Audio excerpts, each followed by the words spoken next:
이번 이야기 공포소설 기괴하고 이상한 이야기 시리즈 약은 나는 퇴직이 하고 싶어.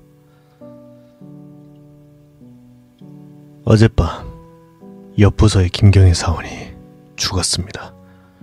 옆 부서 최 부장님은 땀을 뻘뻘 흘리며 사원들에게 우연한 심장마비였다고 변명했지만 모두들 진실을 알고 있었어요. 그녀는 사실 과로사를 한 거랍니다. 최근에 너무 무리한다는 생각은 했었죠. 하지만 누구도 그녀를 말리지 않았어요. 오히려 더 열심히 하라며 응원했었죠. 그녀는 정규직 전환을 앞두고 있었거든요. 그녀는 열심히 할 수밖에 없었을 거예요. 1분기 정규직 전환을 앞두던 사원 한 명이 잘리는 일이 있었거든요. 회사는 그녀의 업무 태만을 해고 이유로 들었지만 사실 그렇진 않았어요. 잘린 사원은 일을 잘하지 못했지만 그렇게까지 게으르지 않았거든요. 그럭저럭 일하는, 그렇지만 눈에 띄는 성과는 내지 못하는 그런 평범한 사원이었죠. 이런 상황에서 김경희 씨에게 무슨 선택지가 있었겠어요. 김경희 씨는 다르다. 이대로만 하면 반드시 정규직 전환시켜준다는 사측의 말을 덮어놓고 믿는 수밖에 없었어요. 그녀는 잘리지 않기 위해, 정규직이 되기 위해 일하고 또 일하다가 결국 다그닥거리는 길기시 키보드 위에 이마를 박은 채 명을 달리하고 말았답니다. 김경희 씨의 죽음은 인터넷 뉴스에도 났고 인터넷 커뮤니티에도 기사가 옮겨져 알려지게 되었어요. 하지만 그것뿐이었답니다. 김경희 씨의 사건은 그렇게 반짝 화제가 되었다가 금방 잊혀지게 되었죠. 사실 김경희 씨 말고도 매일 과로사로 죽는 사람 많았으니까요. 아무튼 그 사건 이후에 회사는 조금 조심하는 듯 했어요. 야근도 시키지 않고 퇴근도 제 시간에 꼬박꼬박 시켜주었답니다. 하지만 그것도 역시 잠깐뿐이었어요. 김경희 씨의 죽음 이후 한 달이 지나자 회사는 다시 슬금슬금 우리에게 야근을 시키기 시작했답니다. 그래요. 회사는 다시 야근을 시작했지요. 먼저 김경희 씨와 다른 층의 부서들 먼저 야근을 시작하고 그 다음에 같은 층에서 가장 먼 부서가 그 다음에 김경희 씨 부서 바로 옆 부서가 야근을 시작했답니다. 그리고 마침내 김경희 씨의 부서가 야근을 다시 시작한 날 회사는 발칵 뒤집어지고 말았어요. 그게 말이에요. 믿기 힘드시겠지만 죽은 김경희 씨가 다시 회사에 나타났거든요. 김경희 씨는 야근이 시작되고 얼마 지나지 않아 호련히 자기 자리에 나타났어요. 물론 이제 자기 자리는 아니죠. 회사는 얼마 전 신입사원에게 그 자리를 줘버렸으니까요. 그런데 그 신입사원이 잠깐 자리를 비운 사이에 그 자리에 앉아버렸다지 뭐예요. 김경희 씨는 살아있을 때와 많이 달라 보이지 않았어요. 물론 안색은 창백했고 두 다리는 보이지 않았지만 다리가 보이지 않는 귀신이라니 어쩌면 클래식한 귀신의 모습일 수도 있겠네요. 아무튼 모두가 깜짝 놀라고 겁에 질렸어요. 그 중에서도 자리를 빼앗긴 신입사원은 가엾게도 그 자리에서 절도해버리고 말았답니다.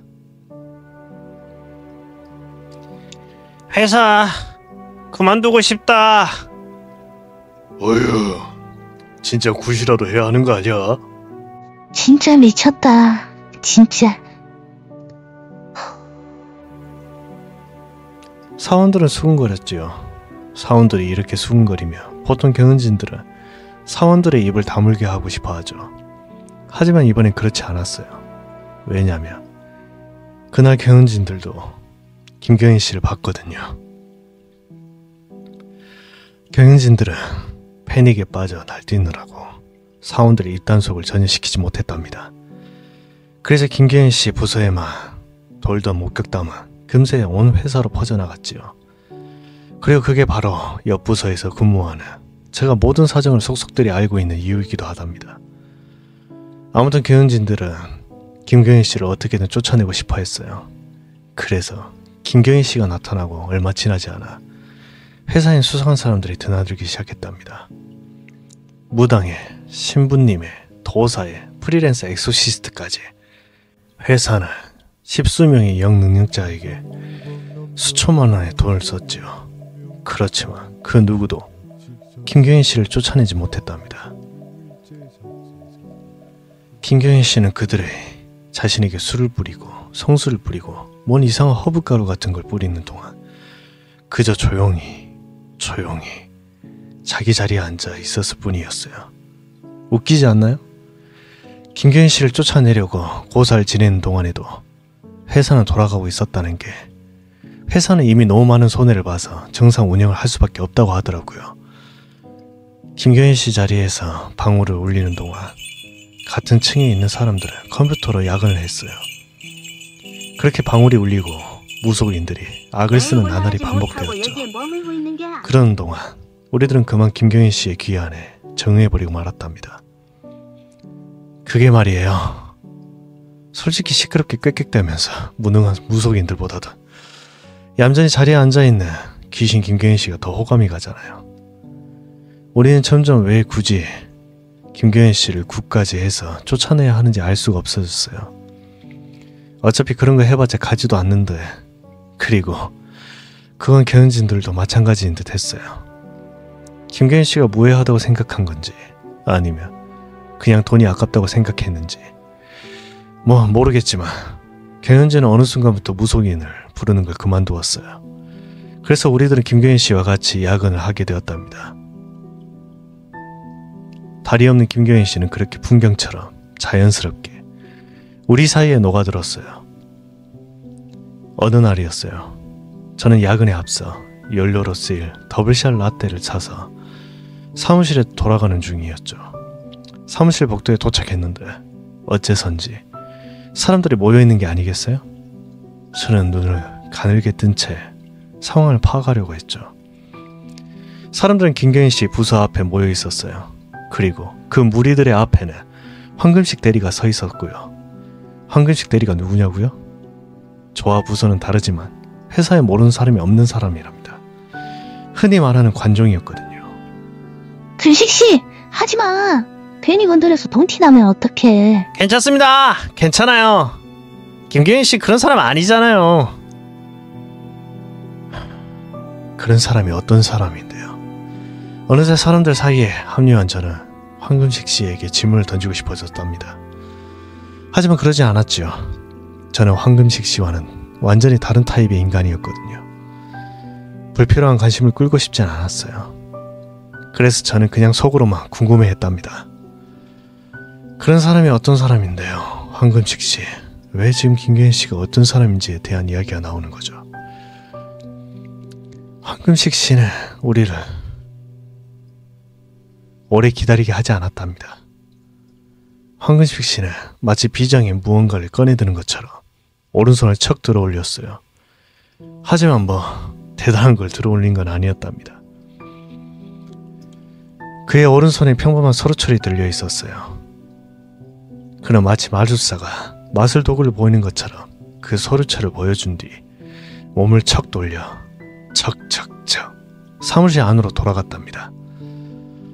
저는 황금식 씨가 한 걸음 걸어갈 때마다 입을 조금씩 벌릴 수밖에 없었어요. 왜냐고요? 황금식 씨가 걸음을 내딛는 때마다 그의 의도가 점점 더 명확해졌기 때문이죠. 저는 혼란과 당황 속에 눈을 크게 뜰 수밖에 없었어요. 진심이야, 황금식씨? 진짜 진심이야? 장난이지? 라고 속으로 외쳤어요. 황금식 씨는 서루철을 들고 가만히 있는 김경인 씨에게 가고 있었어요. 그가 김경인 씨에게 가까워질수록 저는 속으로 제 추측이 틀리기를 간절히 바랐어요. 하지만 결국 제 바람은 이루어지지 않았답니다. 부탁드립니다. 김경인 씨 앞에 도착한 황금식 씨는 그래도 좀 무섭긴 했는지 기죽은 모습으로 김경인 씨에게 서루철을 넘겼어요. 물론 김경인 씨는 아무런 반응도 보이지 않았답니다. 황금식 씨는 김경인 씨가 서루철을 밟지 않자 김경인 씨의 책상 위에 서류체를 올려놓은 뒤 백스텝으로 호다닥 도망쳐 버렸어요. 미친 거 아니에요? 저는 입을 떡 벌린 채 그 모든 것을 보고 있었어요. 그리고 황금식 씨가 서류체를 내려놓는 순간 저는 제 안에 있던 모든 인류애가 사그라지는 것 같은 기분을 느꼈답니다. 어떻게 사람이 그럴 수가 있나요? 야근하다 죽은 김경인 씨에게 자기 일을 떠넘기다니 염치도 동정도 없는 파렴치한 짓이었어요. 그 행동이 혐오와 경멸이 치밀었죠. 저는 황금식 씨를 비난하기 위해 검지를 세운 채 오른손을 쳐들었어요. 하지만 저는 막상 그를 비난하지 못했죠. 그저 벌렸던 입을 다시 다물고 손을 다시 내릴 뿐이었어요. 제가 마지막 순간에 겁이 났다거나 그냥 봐주자고 마음을 바꾼 건 아니었어요. 그저 당장 황금식 씨를 비난하는 것보다 더 대단한 일이 생기고 만 거죠. 종이 넘기는 소리에 사람들이 모두 그 자리에 굳어버렸어요. 무슨 일이 생겼느냐고요. 김경희 씨가 황금식 씨가 두고 간 서류체를 살펴보기 시작했거든요. 그동안 옆에서 무슨 일을 하다 꼼짝도 않던 김경희 씨가 움직이다니. 그건 정말 충격과 공포였죠. 충격과 공포, 그리고 무엇보다 두려움. 굳어있던 우리들은 누군가가 코가 막힌 듯 컥하고 크게 숨을 들이쉬자 그제야 정신을 차렸죠. 우리들은 뒤늦게 갓 깨어난 거미새끼처럼 바드닥 사방으로 퍼져 도망쳐버렸답니다. 가만히 앉아만 있던 김경희 씨가 처음으로 움직였습니다. 그것 때문에 회사는 불안하게 술렁이고 있었죠. 황금식 씨 때문에 괜히 통티나는 거 아니냐는 것이었죠. 모두가 무서워하고 있는 와중에 다른 사원들이 황금식 씨를 재촉해서 다시 김경희 씨를 보러 가게 했습니다. 황금식 씨는 울며 겨자먹기로 다시 사무실로 갈 수밖에 없었어요. 그러니까 모두가 무서워서 도망쳐버린 김경희 씨의 사무실로 말이죠. 우리는 복도 끝에 모여 황금식 씨가 비척비척 사무실 앞으로 걸어가는 걸 보았습니다. 그가 사무실 복도에서 머뭇거리다가 문으로 고개를 쓱 들이밀고 안을 들여다보는 것도요. 우리들은 무슨 일이 생기며 언제든 튀어 도망갈 준비를 하고 황금식 씨를 유심히 관찰했죠. 도대체 저 안에서 무슨 일이 벌어지고 있는 것일까요? 안을 들여다본 황금식 씨가 어깨를 흠칫 떠는 것이 보였습니다. 우리들은 어깨도 같이 흠칫 떨렸죠. 그리고 황금식 씨는 믿기지 않는다는 듯 두 눈을 크게 뜨더니 고개를 문 안쪽으로 조금 더 집어넣었어요. 그렇게 20여 초간 안을 살펴본 황금식 씨는 다시 사무실 밖으로 고개를 쑥 빼고는 후다닥 우리를 향해 달려왔답니다. 김경희 씨가! 김경희 씨가! 우리 앞에서 황금식 씨는 헐떡이면서 목소리를 떨었어요. 우리들은 콧구멍에 바람을 힘껏 넣으며 다음에 이어질 말을 기다렸죠. 그리고 마침내 황금식 씨가 꽥 소리를 지르며 우리가 기다리던 말을 했답니다. 액세스 작업을 하고 있어요. 제가 준 야근 말이에요. 그걸 하고 있다고요. 예? 액세스요? 황금식 씨의 말에 모두가 말문이 딱 막히고 말았어요. 우리들은 망설이다가 결국 황금식 씨가 그랬던 것처럼 피척피척 김경희 씨의 사무실 앞까지 걸어갔어요. 그리고 사무실 문 안으로 머리를 넣어 김경희 씨를 훔쳐보았답니다. 우스운 일인지 무서운 일인지 새하얀 얼굴의 김경희 씨는 정말 액세스 작업을 하고 있었답니다. 혼란과 혼돈으로 가득 찼던 밤이 지나가고 마침내 아침이 찾아왔어요. 우리는 늘 그랬듯이 퇴근했다가 잠깐 자고 다시 출근했답니다. 그날 야근했었던 사람들은 하나같이 출근하자마자 김경희 씨의 자리를 확인했어요. 도대체 어제 무슨 일이 있었던 건지 다시 한번 확인해보고 싶었으니까요. 김교인 씨의 자리는 언제나 그렇듯 아침 시간 김교인 씨의 자리는 비어 있었답니다. 그녀는 야근 시간에만 나타나는 귀신이었으니까요. 그렇지만 그 빈자리에 평소에 보이지 않던 물건이 하나 올려져 있었어요. 노란색의 네모 납작한 그건 바로 황금식 씨가 김교인 씨에게 넘긴 서루철이었답니다. 믿겨지시나요? 서루철뿐만이 아니었어요. 서루철 위엔 황금식 씨의 USB가 올려져 있었고 황금식 씨가 확인해 본 바로 그 안엔 야근 서류가 예쁘게 저장되어 있기까지 했다네요. 물론 황금식 씨가 USB까지 주진 않았죠. 대신 황금식 씨 서랍에서 USB가 하나 없어졌다고 하더라고요. 그러니까 김경인 씨가 USB까지 가져다가 서류를 저장해 준 거예요. 회사는 다시금 수근수근 술렁술렁 됐어요. 거의 김경인 씨가 귀신이 돼서 다시 나타났었던 때만큼 술렁댔던 것 같아요. 김경인 씨가 야근했다는 소문이 알려지자 사람들은 황금식 씨를 비난했답니다. 김경인 씨를 동정하기도 했어요. 당연하고 지당한 반응들이죠. 그런데 사흘이 지나자 상황이 조금 묘하게 바뀌었답니다. 한 명의 사원이 황금식 씨를 따라 자기 야근을 김경인 씨에게 떠넘긴 것이었어요. 그건 부끄러움을 모르는 창피한 일이었죠. 그런데 황금식 씨 때와는 다르게 사람들은 묘하게 두 번째 사람을 비난하는데 소극적이었어요. 그리고 그 다음날이 되자 두 명의 사원이 김경인 씨에게 또 야근을 떠넘겼답니다. 2명이 3명이 되고 3명이 4명이 되고 4명이 8명이 되고 결국은 10수명의 사람들이 김경인 씨에게 야근을 떠넘기는 지경에 이르렀답니다. 다른 사람들이 김경인 씨에게 야근을 떠넘겨도 끝까지 야근을 떠넘기지 않는 사람들이 있었어요. 그리고 저 또한 그들 중 한 사람이었답니다. 죽은 사람에게 야근을 떠넘기는 건 비열한 짓이었어요. 제가 도덕에 너무 민감한 사람일 수도 있겠지만 아무튼 저는 사람들이 그런 행태를 용납할 수가 없었어요. 살아있는 사람에게 야근을 떠넘기는 것도 못할 짓인데 하물며 죽은 사람에게 더 할 말도 없겠죠. 저는 사람들이 스스로 자신의 행동을 돌아보길 기다렸지만 아무리 기다려도 그런 일은 일어나지 않을 것 같았어요. 결국 저는 기다림이 지쳐 직접 사람들을 설득하기로 마음먹었답니다. 정말 그러시면 안 되는 거잖아요. 다른 사람도 아니고 야근하다 잘못된 동료한테. 정말 그러시면 안 되는 거잖아요. 사람들은 다들 제 말에 곤란해했어요. 어떤 사람 민망한 웃음을 지으며 한 번만 봐줘라고 말했고, 어떤 사람은 정색하며 그게 당신과 무슨 상관이냐고 말했고, 어떤 사람은 남들 다 아는데 어때? 라며 가볍게 대꾸하고 말았답니다. 하지만 중요한 거 아무도 제 말을 들어주지 않았다는 것이었어요. 다들 제 말을 회피하기 바빴지 앞으로 그러지 않겠다고 말하는 사람들은 단 한 명도 없었답니다.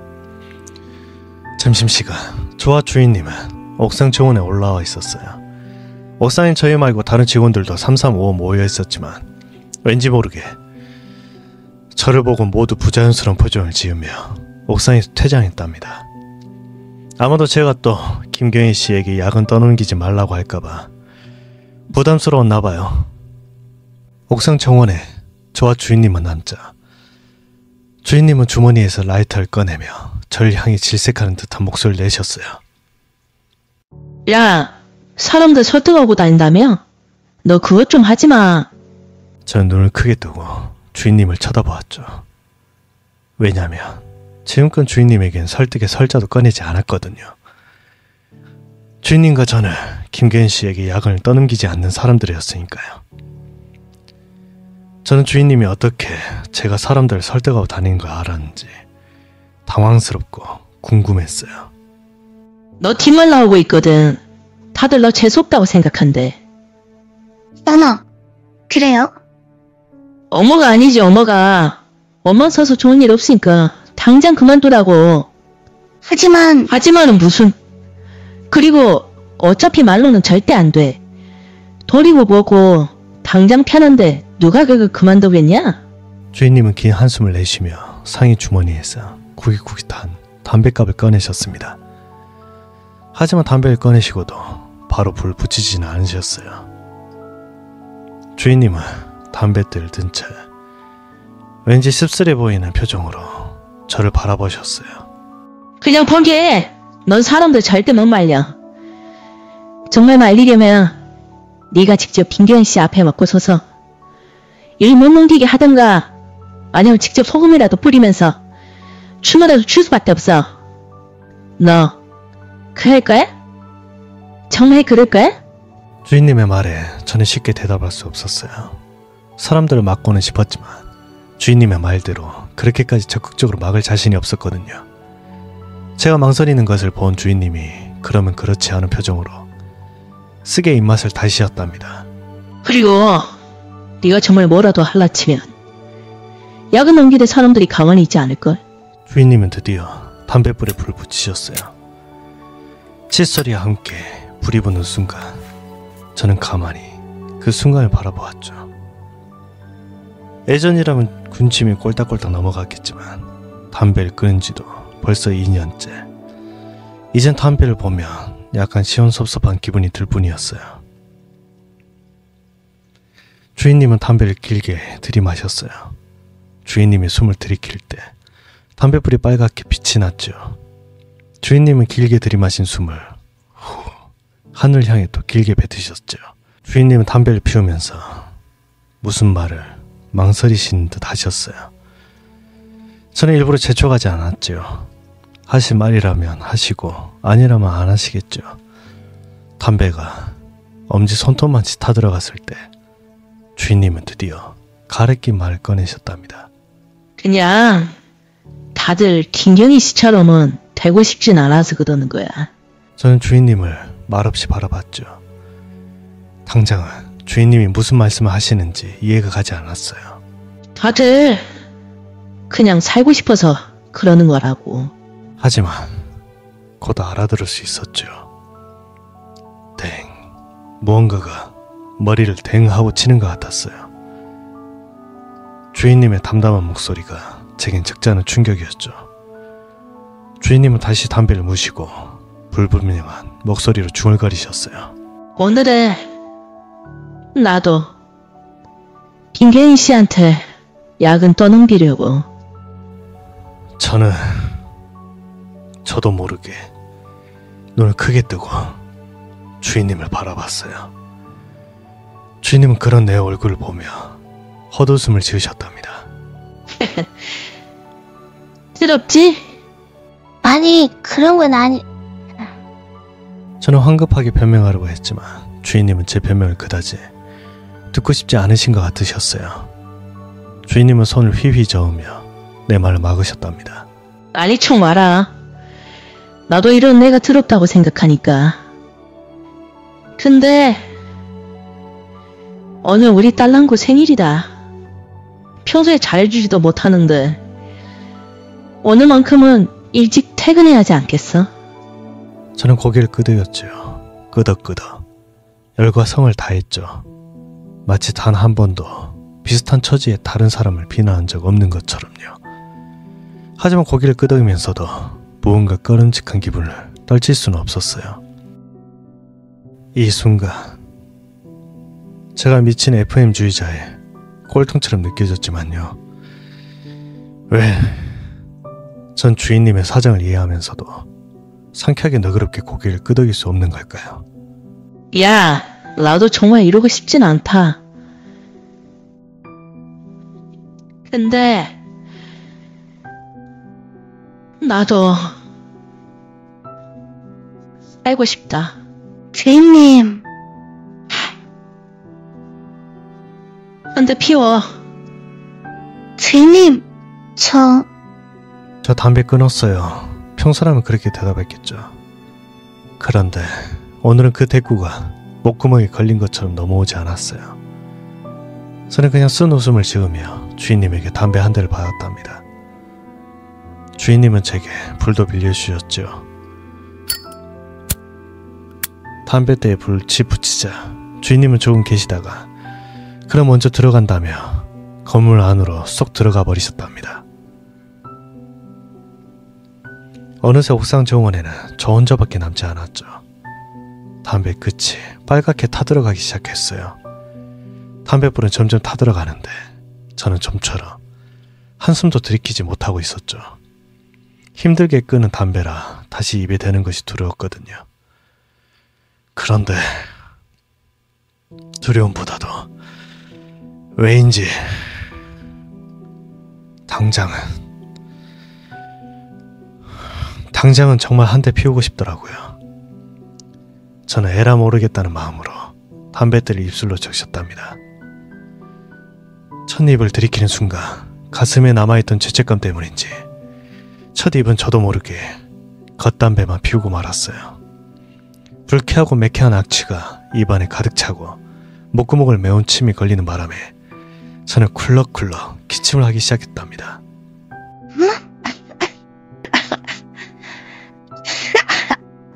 눈에 눈물이 고이고 짜증스런 기분이 머릿속을 가득 채웠어요. 담배 한 대에 별의별 생각이 다 들었어요. 사진 한번 본 주인님의 딸이랑 제가 요새 뭐라고 했던 사람들의 얼굴이랑 맨 처음 김경희 씨에게 서류를 넘기던 황금식 씨의 떨리던 손끝 같은 것들.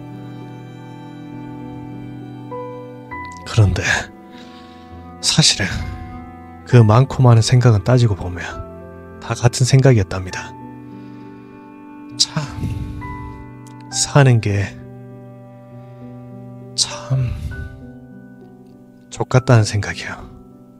주인님의 말 덕분에 지금까지 깨닫지 못했던 걸 깨달았어요. 그러니까 모두 살고 싶어서 그런 짓을 했다는 사실을요. 그래요, 모두 살고 싶겠죠.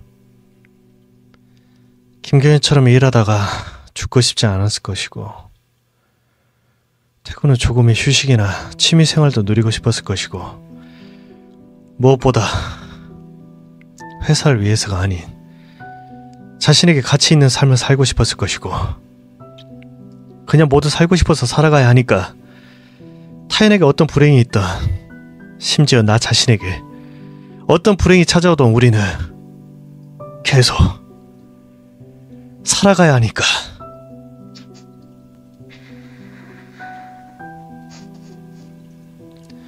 저는 담배를 다시 빨았어요. 이번엔 깊게 빨아들였죠. 탁한 연기가 제 폐부를 쓸고 나갈 때 나는 온몸의 힘이 부드럽게 풀리는 기분을 느꼈어요. 머리가 멍해지고 시야가 잠깐 흐려지는 것을 느끼며 저는 참 더럽고 바닥 같은 기분을 느꼈답니다. 담배를 피우면 기분이 좋아질 줄 알았는데 찝찝한 기분과 참담한 죄책감밖에 느껴지지 않았어요. 저는 좀 울고 싶어졌습니다. 그렇지만 울지 않았죠. 안구건조증이라 눈물이 다 메말라 버렸거든요. 저는 그냥 남은 담배를 뻑뻑 피우며 김경희 씨에 대해 생각했어요. 주워도 키보드를 두드리고 있는 그녀를, 그리고 그 키보드 위에서 머리를 떨어뜨렸을 때 그녀를 생각했답니다. 모두를 이해하지 못하는 건 아니었어요. 그럼에도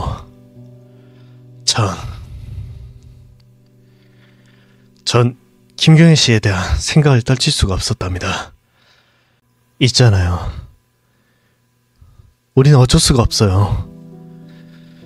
우리는 살아야 하니까요. 계속 살아가야 하니까요. 하지만 김경희 씨는요. 김경희 씨는 이제 더는 그러지 않아도 괜찮잖아요.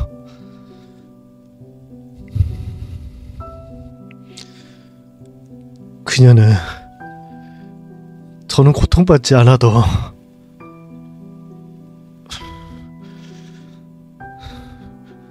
괜찮은 거잖아요.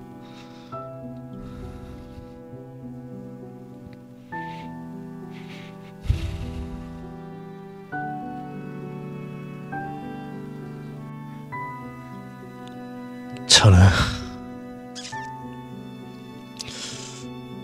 소심한 비겁자였어요. 김경인 씨를 동정했지만 그녀를 적극적으로 도울 용기는 가지고 있지 않았어요. 그녀를 돕는 것은 다른 사람들의 편리를 방해하는 것이었고, 그건 마치 제가 그 사람들의 삶의 희망과 열망을 멋대로 저급한 것으로 재단하고 방해하는 것 같이만 느껴졌어요.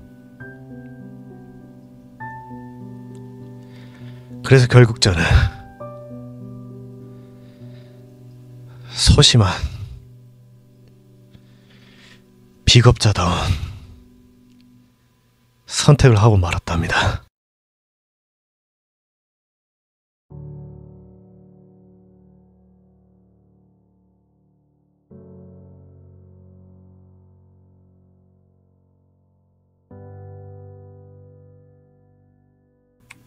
김경인 씨가 타이핑을 하는 소리가 우울하게 울려 퍼지고 있었어요.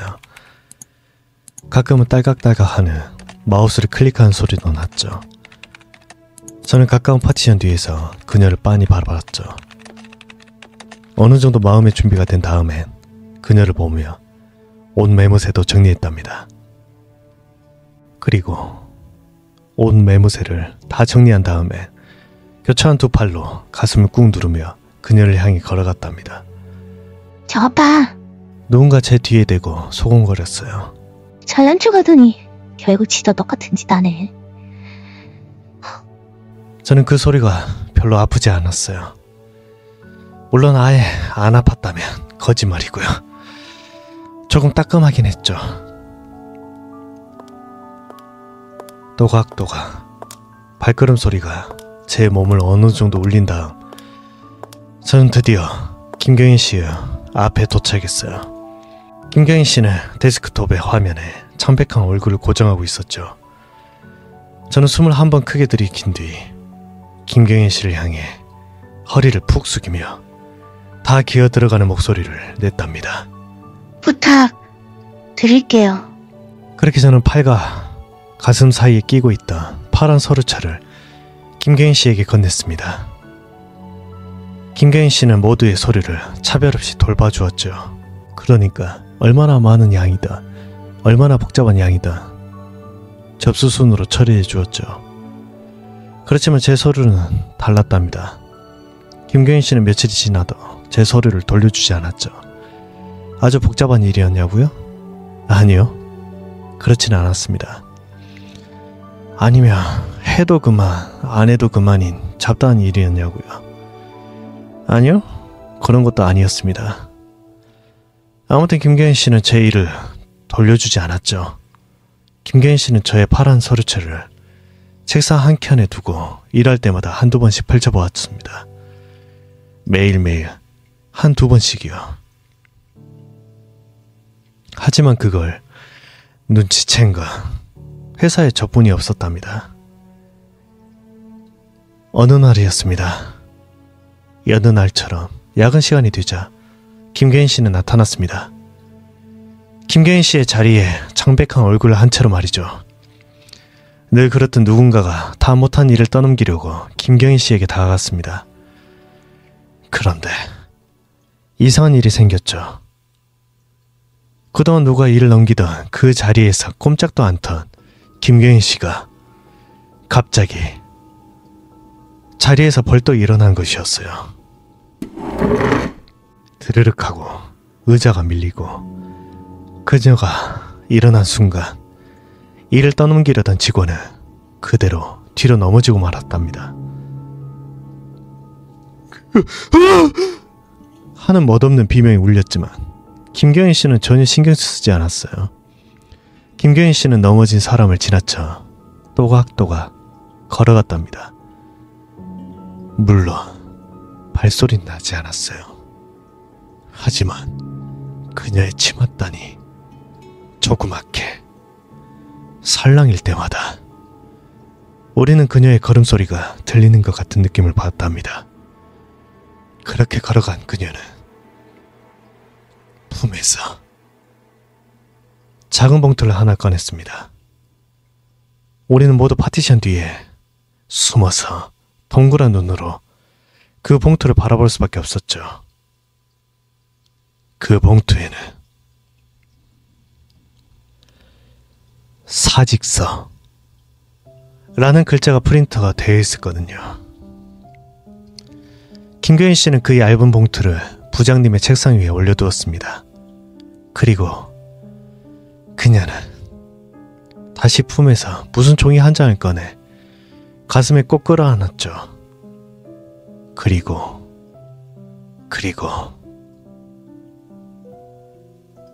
열린 창문 너머로 또각또각 걸어 나가 버렸답니다. 그녀가 창문 밖으로 몸을 던질 때 우린 누가 뭐라고 할 것 없이 창문 쪽으로 뛰어갔습니다. 뛰어가서 창문에 매달린 채 공중을 걷고 있는 김경희 씨를 바라보았죠. 김경희 씨는 흐느르느 춤을 추듯 가볍게 머리를 흔들면서 멀고 먼 구름 너머로 뛰어가 버렸답니다.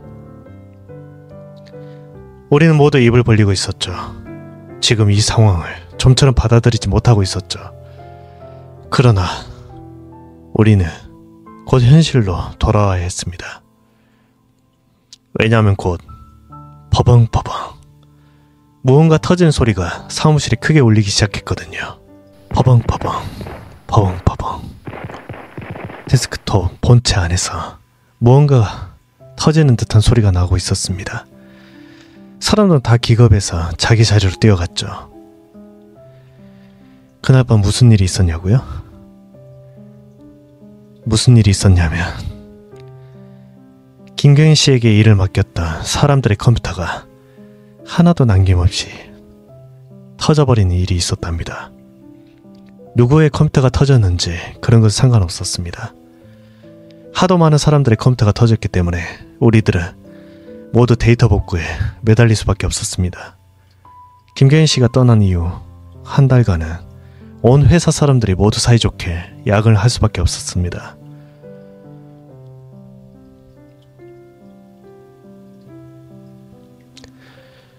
한 달하고도 보름이 지났습니다.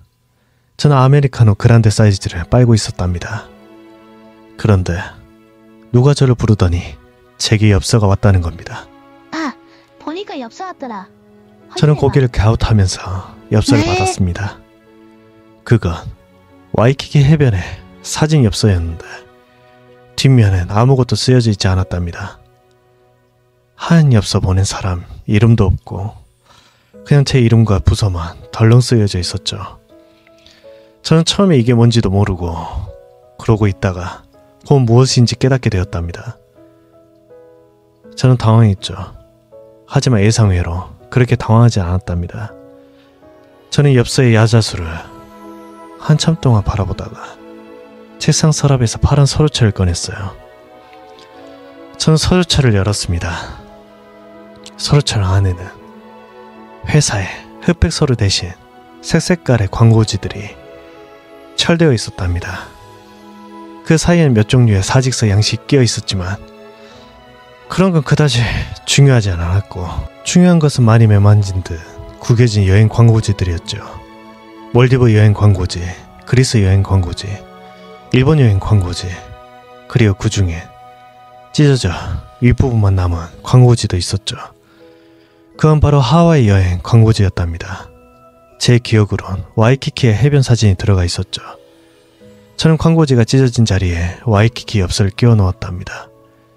서류체를 닫은 후 저는 어디선가 시원한 바닷소리와 느긋한 휴양지의 음악이 들리는 듯한 기분을 느꼈습니다.